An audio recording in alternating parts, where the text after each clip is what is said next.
का नाम है वास्तविक संख्या। क्या नाम है? वास्तविक संख्या।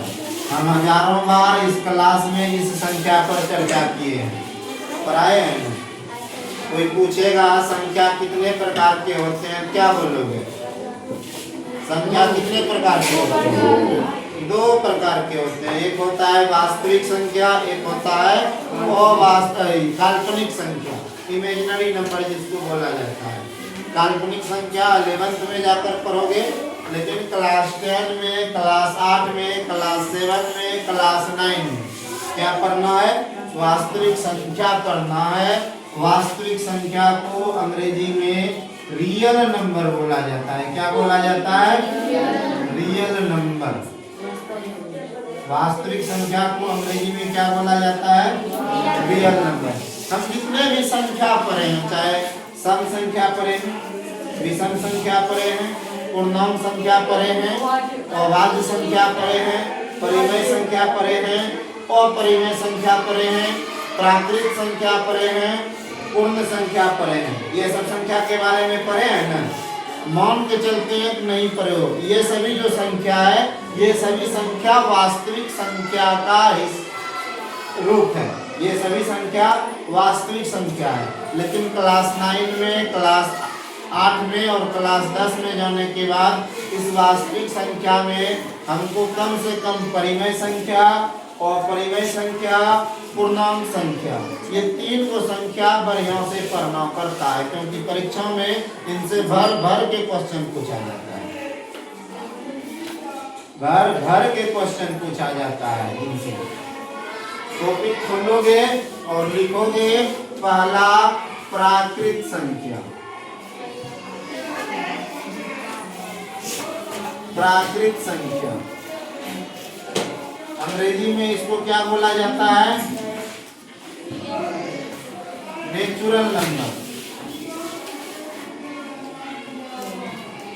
एक बार फिर से हम लिखा रहे हैं, वही बात फिर से बोलेंगे।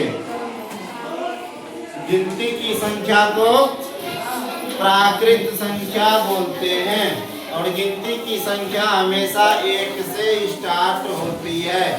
गिनती की संख्या कहाँ से स्टार्ट होती है? 1 से होती है। तो लिखेंगे 1 से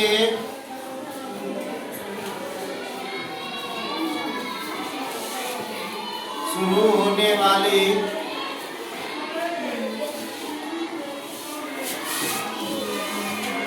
गिनती की संख्या को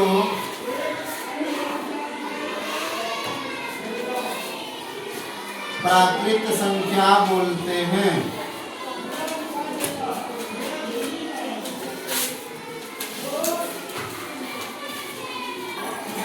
गिनती की संख्या को जो 1 से शुरू होगी, 1 से शुरू होने वाली गिनती की संख्या को प्राकृत संख्या बोला जाता है। यह बात सब कोई जानते हो ना? और गिनती की प्राकृत संख्या को याद रखना, कैपिटल M से सूचित किया जाता है। प्राकृत संख्या को कैपिटल N से सूचित किया जाता है।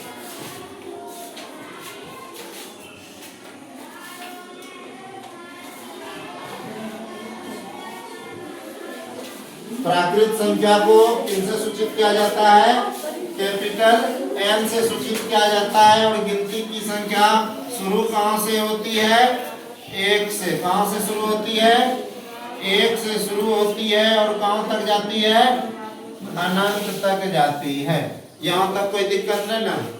गिनती की संख्या को प्राकृत संख्या बोलते हैं, और 1 से जो संख्या शुरू होगी उसको हम क्या बोलेंगे? प्राकृत संख्या बोलेंगे। मुझे एक बात बताओ, याद रखना, इसको अच्छे से परीक्षा में पूछा जाता है। सबसे छोटी प्राकृत संख्या, सबसे छोटी प्राकृत संख्या, सबसे छोटी प्राकृत संख्या का नाम क्या है? 1 है। सबसे छोटी प्राकृत संख्या का नाम क्या है? 1 है।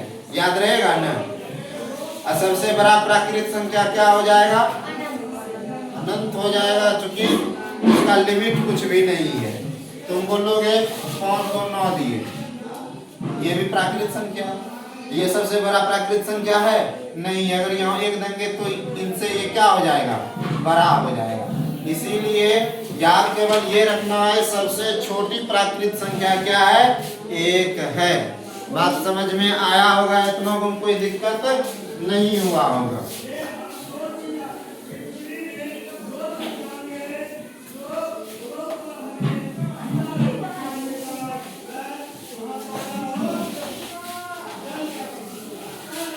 दूसरा संख्या पढ़ेंगे पूर्ण संख्या।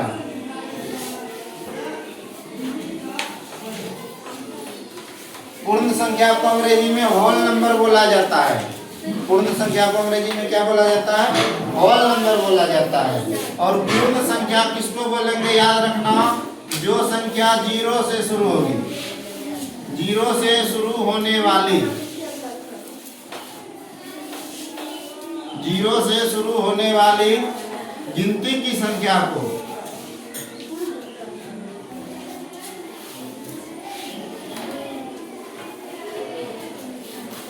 0 से शुरू होने वाली गिनती की संख्या को पूर्ण संख्या बोलते हैं।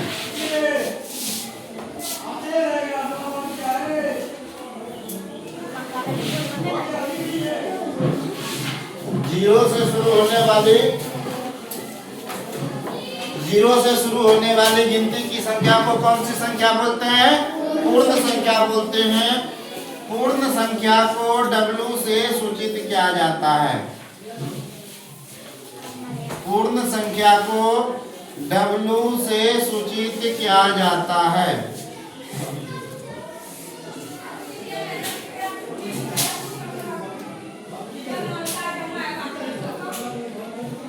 पूर्ण संख्या को किन से सूचित किया जाता है, W से सूचित किया जाता है। और उसके बाद याद रखना है, सबसे छोटी पूर्ण संख्या, सबसे छोटी पूर्ण संख्या क्या है, 0 है।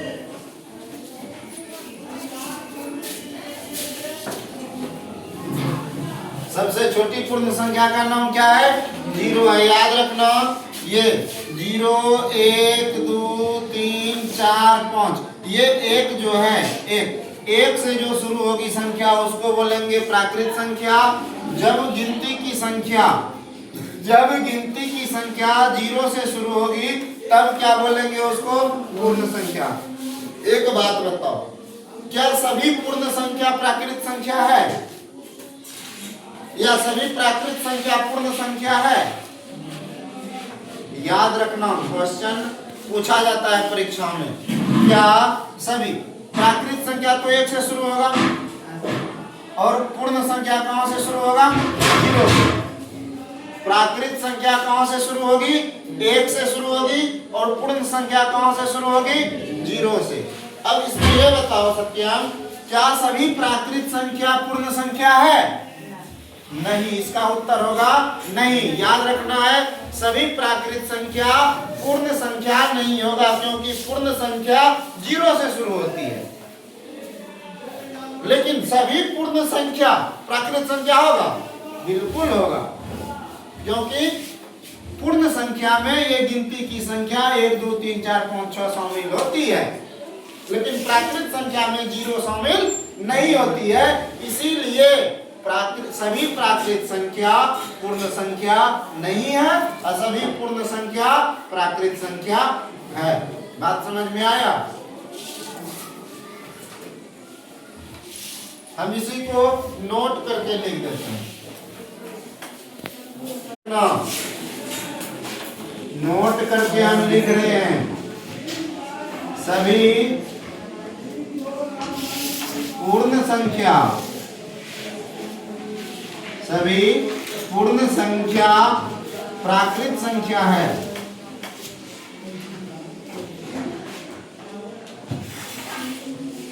सभी पूर्ण संख्या प्राकृत संख्या है, लेकिन सभी प्राकृत संख्या,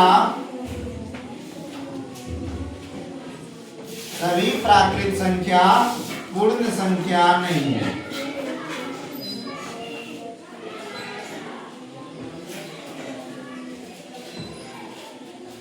याद रहेगा ना, सभी प्राकृत संख्या पूर्ण संख्या नहीं है, लेकिन सभी पूर्ण संख्या प्राकृत संख्या है, क्योंकि पूर्ण संख्या 0 से शुरू होगी और अनंत तक जाएगी, लेकिन प्राकृत संख्या 1 से शुरू होकर अनंत तक जाएगी। और इस पूर्ण संख्या में सभी गिनती की संख्या शामिल है, इसीलिए पूर्ण संख्या, सभी पूर्ण संख्या प्राकृत संख्या है। लेकिन ये प्राकृत संख्या में 0 शामिल नहीं है, इसीलिए सभी प्राकृत संख्या पूर्ण संख्या नहीं होगा। बात समझ में आया? सभी पूर्ण संख्या प्राकृत संख्या होगी, लेकिन सभी प्राकृत संख्या पूर्ण संख्या नहीं होगी। क्यों? क्योंकि प्राकृत संख्या में 0 शामिल नहीं होती है, जबकि पूर्ण संख्या में 0 शामिल होती है। बात समझ में आया? जब आया तो अगला पढ़ना है हमको पूर्णांक संख्या।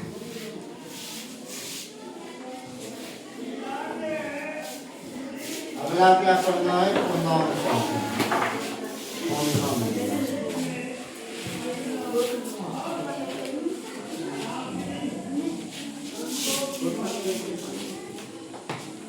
अंग्रेजी में इसको इंटीजर बोला जाता है।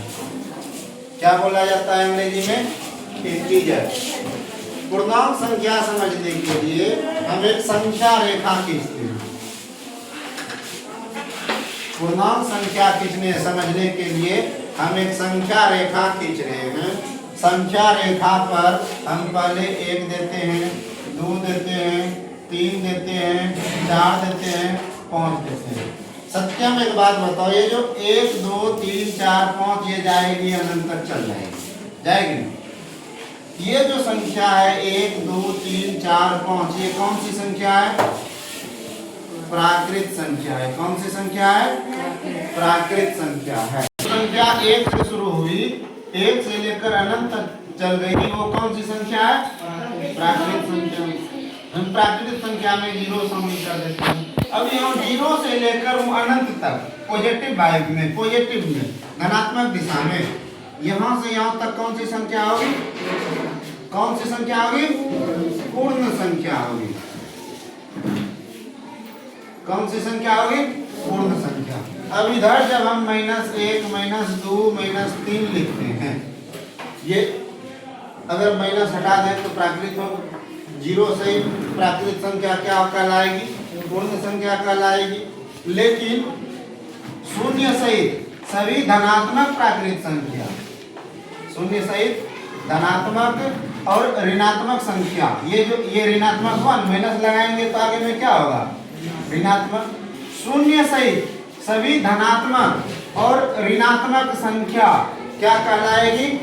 पूर्णांक संख्या कहलाएगी। और पूर्णांक संख्या को संख्याओं का रानी बोला जाता है, queen of number, queen of number, art of king, king of art नहीं, क्वीन ऑफ आर्ट होगा, या आर्ट ऑफ क्वीन। वो नहीं पढ़ना है हमको, ये पढ़ना है शून्य सहित सभी धनात्मक संख्या एवं ऋणात्मक संख्या को क्या कहेंगे? पूर्णांक संख्या कहेंगे। हम लिख देते हैं इसका परिभाषा, सभी धनात्मक शून्य सहित सभी धनात्मक एवं ऋणात्मक संख्याएं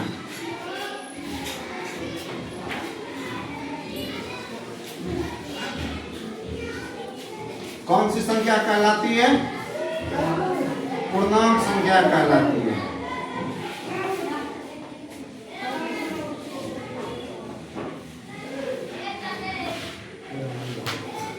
सभी शून्य सहित सभी धनात्मक एवं मतलब ऋणात्मक संख्या क्या कहलाएगी?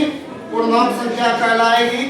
पूर्णांक को z से सूचित किया जाता है। पूर्णांक को i या कैपिटल Z से सूचित किया जाता है।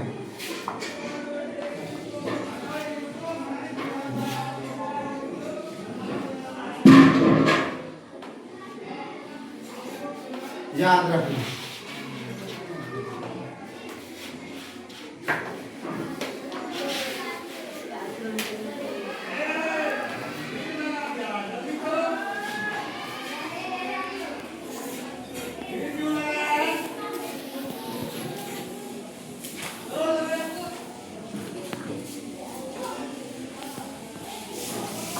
पूर्णांक संख्या, प्राकृत संख्या और पूर्ण संख्या में किसी को कोई दिक्कत नहीं है। आगे जो संख्या पढ़ेंगे वो वेरी मोस्ट इम्पोर्टेंट संख्या होगा परिमेय संख्या। परीक्षाओं में भर भर के इनसे क्वेश्चन पूछता है। परिमेय संख्या याद रखना। अगर ये चैप्टर बढ़िया से पढ़ोगे ना, इस चैप्टर में 7 से 8 नंबर का ऑब्जेक्टिव पूछता है और 2 नंबर का भी क्वेश्चन इस चैप्टर से पूछा जाता है। इस चैप्टर से 7-8 क्वेश्चन ऑब्जेक्टिव पूछेगा और 2 नंबर वाला भी क्वेश्चन इनसे 2-3 गो रहेगा।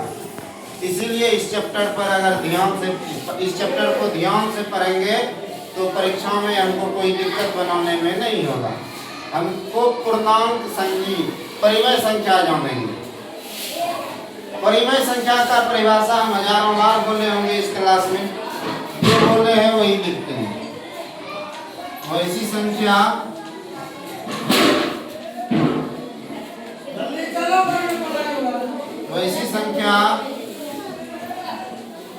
जिसे P/Q के रूप में लिखा जा सके। P/Q के रूप में लिखा जा सके।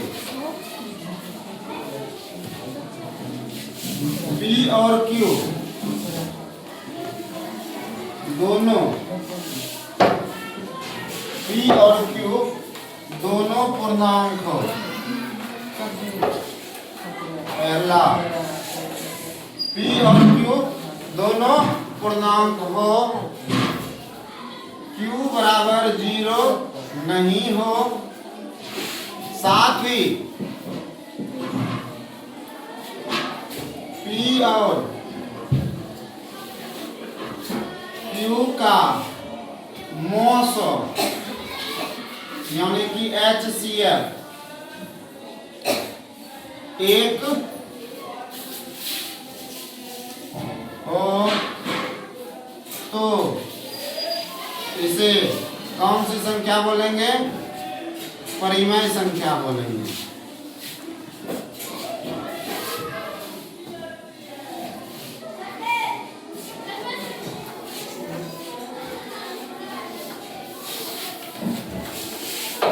चलो इसको समझो हम क्या क्या लिखे हैं। परिमेय संख्या का ये स्टैंडर्ड फॉर्मूला है, स्टैंडर्ड क्या बोलते हैं, परिभाषा है। इससे आगे और इससे बढ़िया परिभाषा कहीं तुमको नहीं मिलेगा। परिमेय संख्या को समझना हो तो इस परिभाषा को समझेंगे तो हम परिमेय संख्या समझ जाएंगे। हम लिखे हैं परिमेय संख्या में वैसी संख्या, मतलब कोई भी संख्या जिसको हम किस रूप में लिख सकते हैं? P/Q के रूप में लिख सकते हैं।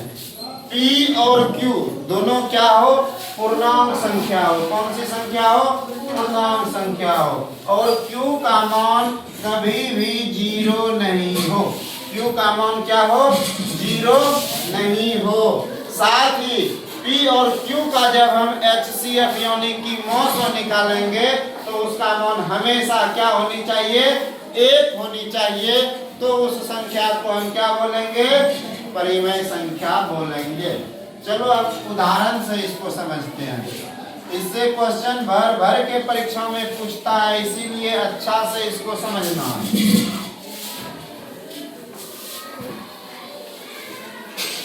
सबसे पहली बात, मान लो हम यहाँ पर 6 लिखे। क्या लिखे? क्या ये 6 परिमेय संख्या है अथवा नहीं है, इसकी हम जांच करेंगे। 6 को अपने मन से 6/1 लिख सकते हैं ना। किसी भी संख्या के नीचे में हम अपने मन से 1 लिख सकते हैं, जब लिख सकते हैं। मान लो ये 6 तुम्हारा पी हुआ, 6 तुम्हारा पी हुआ, 1 तुम्हारा क्यू हुआ। ये 6/1 P/Q के रूप में आया।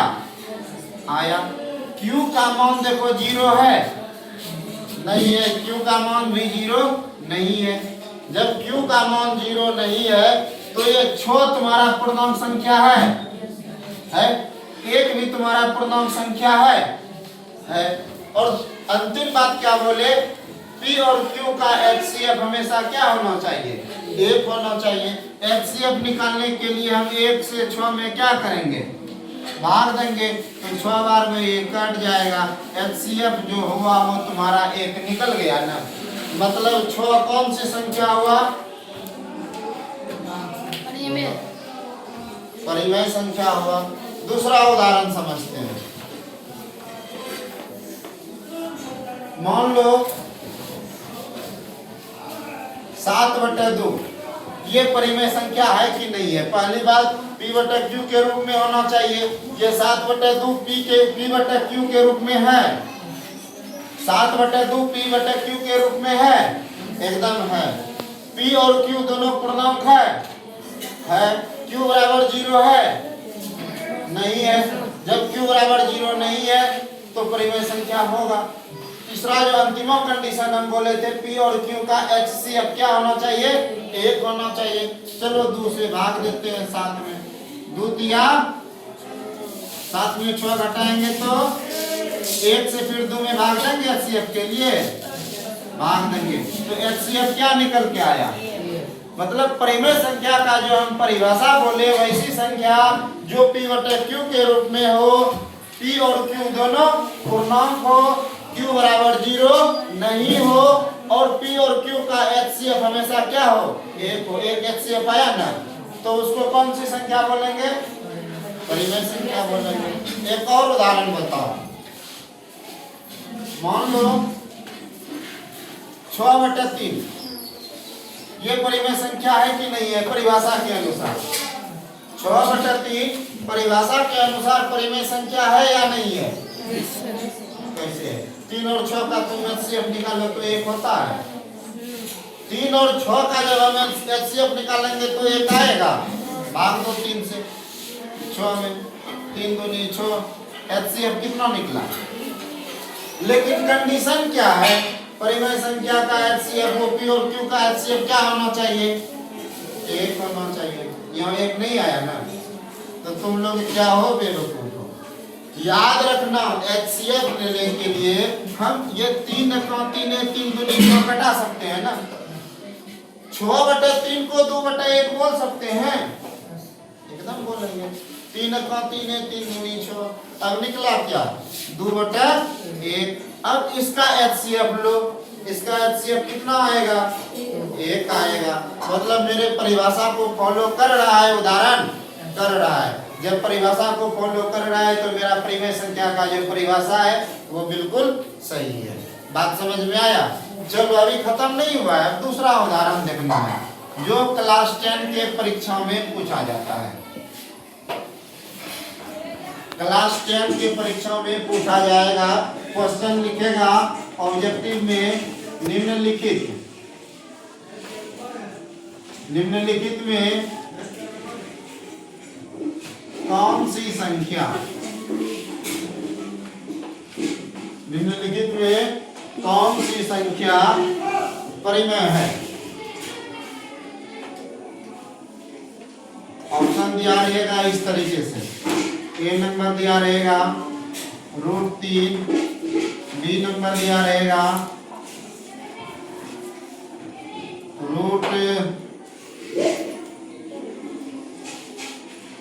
C नंबर दिया रहेगा √64/81, C नंबर दिया रहेगा √27, D नंबर दिया रहेगा √65/61। इसमें से बताना है कि कौन सा परिमेय संख्या है। परिमेय संख्या की परिभाषा क्या कहता है, जिसको हम p/q के रूप में लिख सकते हैं। √3/1 हम लिख सकते हैं। p और q पूर्णांक होना चाहिए। √3 तुम्हारा पूर्णांक है नहीं है। √3 का मान जब तुम निकालोगे, √3 का मान कितना निकलेगा, 1.732। ये तुम्हारा पूर्णांक संख्या नहीं है। पूर्णांक में पूरा पूरा संख्या रहता है, चाहे वो ऋणात्मक हो या धनात्मक हो या जीरो हो। ये दशमलव वाला संख्या याद रखना, दशमलव वाला संख्या पूर्णांक संख्या नहीं होगा। मतलब √3 को तुम p/q के रूप में लिख तो सकते हो, लेकिन √3 तुम्हारा पूर्णांक नहीं है, मतलब √3 तुम्हारा परिमेय संख्या नहीं है। अब आओ √64/√81 के बारे में। √64/81 को पहले समझो। ये जो रूट है वर्गमूल है, ये कहता है कि हम 64 पर भी हैं और 81 पर भी हैं। इसको तुम इस तरीके से भी लिख सकते हो, √64/√81। √64 का वर्गमूल शायद निकलता है कितना, 81 का वर्गमूल। ये p/q के रूप में हुआ। p और q दोनों पूर्णांक भी हुआ, q का मान 0 भी नहीं है, तो इसमें से परिमेय संख्या का सही उत्तर क्या हो जाएगा। इधर अब देखना भी नहीं है। 27 का वर्गमूल पूरा नहीं निकलेगा, 65/61 का वर्गमूल पूरा पूरा नहीं निकलेगा। इसीलिए निम्नलिखित में जो पूछ रहा है कि परिमेय संख्या कौन सा है, ये √64/√81 होगा। इसमें बताओ √100/64 क्या ये परिमेय संख्या है। √100/64 परिमेय संख्या है, एकदम बिल्कुल है। 100 का वर्गमूल कितना आएगा, 64 का वर्गमूल कितना आएगा, परिमेय संख्या हुआ। ये दसवां के परीक्षा में ऑब्जेक्टिव में पूछा जाता है, समझ में आया। कंफर्म 2 गो आएगा, एक वो परिमेय भी आएगा, वो भी बताएंगे इसके बाद। लेकिन ये वर्गमूल वाला बताने का ये कारण है कि क्लास 10 में इनसे पूछा जाता है। बात समझ में आया। ये याद रखना, जिनका वर्गमूल मान पूरा पूरा निकले वो भी परिमेय संख्या होती है। जिस संख्या का वर्गमूल मान पूरा पूरा निकलेगा वह भी कौन सी संख्या होगी, परिमेय संख्या होगी। नोट करके इसको हम लिख देते हैं, कॉपी पर उतार लोगे और ये हम देखेंगे, याद रखना। देख रहे हैं, साउंड करोगे, हल्ला कोई नहीं करोगे। जिस संख्या का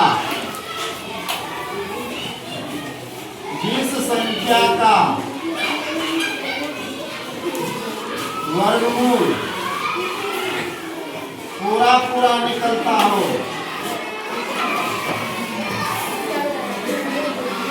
वह संख्या परिमेय संख्या होती है।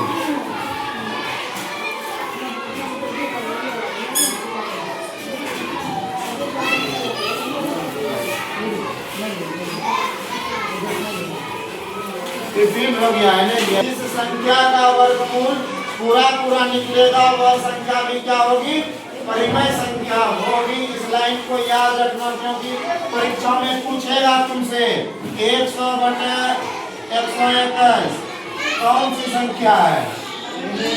100 का वर्गमूल 10, 121 का वर्गमूल कौन सी संख्या होगी, परिमेय संख्या होगी। ये संख्या याद रखना, √64/81 एकदम परीक्षा में ये तुमको आएगा, वहाँ पर मिलेगा। जब भी 10वीं का परीक्षा दोगे ये संख्या तुमको वहाँ पर मिलेगा। पूछेगा कि ये संख्या परिमेय है या नहीं है, इसका उत्तर होगा परिमेय संख्या है, क्योंकि 64 का वर्गमूल 8, 81 का वर्गमूल 9 एकदम होगा।